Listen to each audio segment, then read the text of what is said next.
এখন এই ব্যাপারটা করাটা কঠিন হয়ে যেতে পারে, কারণ হচ্ছে এইবার একজন তুলা রাশির জাতককে খুঁজে তার উপর ওই আশিক জিনটাকে হাজির করাতে হবে। তো সেটা অবশ্য করায় সেই হুজুর। তো আশিক জিনটি জানায় যে ওই আন্টি তার কাছেই আছে। তো হুজুর বলে, তোমরা জিন জাতি তো এমন না, কথা দিলে কথা রাখো, তাহলে আগের বার কথা দিয়ে তুমি কেন কথার বরখেলাপ করলা? এ কথা শুনে আশিক জিনটি বলে, আমি তো আগের বার কথা দেই নাই, আর এসব ছোটোখাটো 3 কেজি মিষ্টিতে তো আমার মন ভরবে না।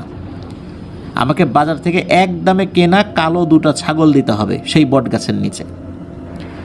এরপর হুজুর এই প্রস্তাবে রাজি হন এবং জিনের কাছ থেকে ওয়াদা করিয়ে নেন যে ছাগল 2টি দেওয়ার পর সে আর কোনো দিন যেন এই আন্টির আর কোনো ক্ষতি না করে বা আর কোনো সমস্যার সৃষ্টি না করে।